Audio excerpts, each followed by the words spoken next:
강가에 자리한 작은 마을에 엘라라라는 이름이 부지런한 다리 관리자가 살고 있었어요.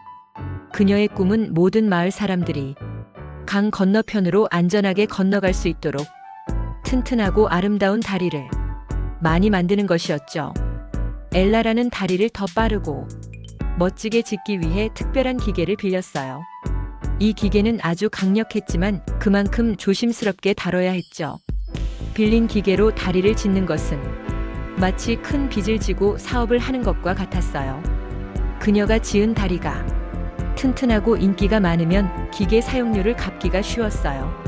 하지만 만약 다리가 부실해서 아무도 건너지 않으면 기계 사용료를 갚는 것이 아주 어려워졌죠.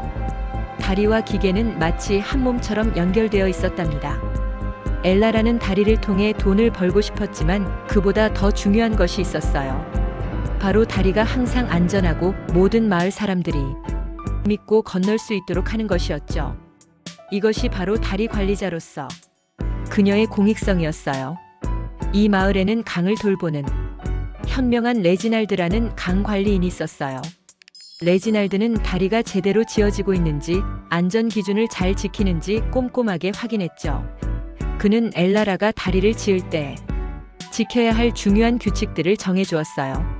레지날드의 규칙 덕분에 엘라라는 항상 다리의 안전을 최우선으로 생각했어요. 때로는 규칙 때문에 다리를 짓는 속도가 느려지기도 했지만 덕분에 마을 사람들은 더욱 안심하고 다리를 이용할 수 있었죠.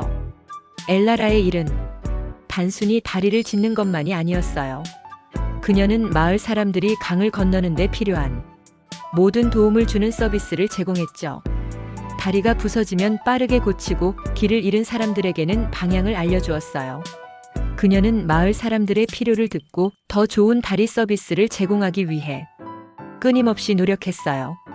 때로는 새로운 다리 디자인을 제안하기도 하고 때로는 다리 건너편에 작은 쉼터를 만들기도 했죠. 엘라라는 자신의 이익을 위해 가장 많은 다리를 짓고 싶었지만 동시에 그 다리들이 마을의 평화와 안전을 지키는데 기여해야 한다는 것을 잊지 않았어요.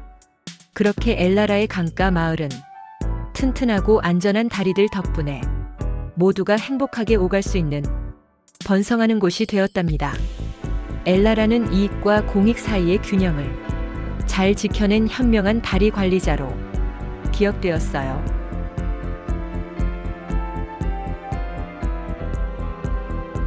이 글은 금융회사 경영의 핵심을 우화 형식으로 살펴본 것입니다.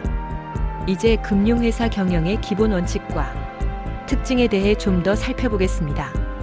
먼저 금융회사의 경영 목표를 이야기해 봅시다. 금융회사는 일반 기업과 마찬가지로 사적 이익, 즉 주주의 이익을 극대화하는 것을 목표로 합니다. 하지만 여기에는 중요한 제약 조건이 있습니다. 바로 건전성과 소비자 보호라는 공익성입니다. 금융회사가 단기 이익만을 쫓다 보면 과도한 위험을 떠안거나 소비자에게 피해를 줄 수 있고 결국 금융 시스템 전체의 안정을 해칠 수 있습니다.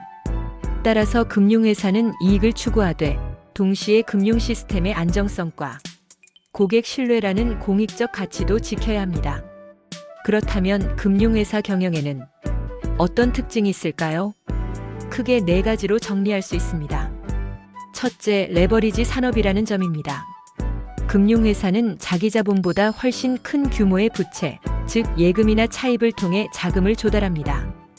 예를 들어 은행은 예금을 받아 그 돈으로 대출을 내주죠. 이 때문에 금융회사는 레버리지가 높은 산업입니다. 높은 레버리지는 수익을 키울 수 있는 동시에 작은 충격에도 부실로 이어질 수 있는 양날의 검입니다. 둘째, 자산과 부채의 긴밀한 연관성입니다. 제조업 기업의 경우 자산과 부채가 상대적으로 독립적으로 움직입니다. 그러나 은행을 보시면 대출이라는 자산은 예금이라는 부채와 동시에 늘어나고 줄어듭니다. 즉, 금융회사의 자산과 부채는 거울처럼 연결되어 있다는 점이 특징입니다. 셋째, 규제 산업이라는 점입니다. 금융은 경제 전체의 안정성과 직결되기 때문에 정부의 강력한 규제를 받습니다. BIS 기준의 자기자본 비율, 유동성 규제, 건전성 감독, 소비자 보호 규제 등이 대표적입니다.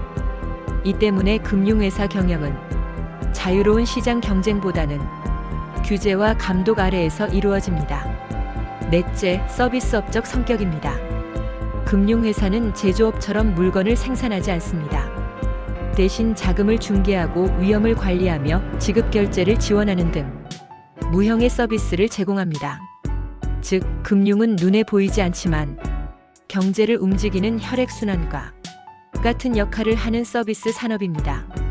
정리해보면 금융회사 경영은 단순히 이익만을 좇는 것이 아니라 사적 이익과 공익성의 균형을 추구하는 것이 핵심입니다. 또 레버리지 구조, 자산과 부채의 높은 연관성, 규제 환경, 서비스업적 성격이라는 특징을 가지고 있죠. 이번 자료를 통해 금융회사 경영의 본질을 이해하셨길 바랍니다. 감사합니다.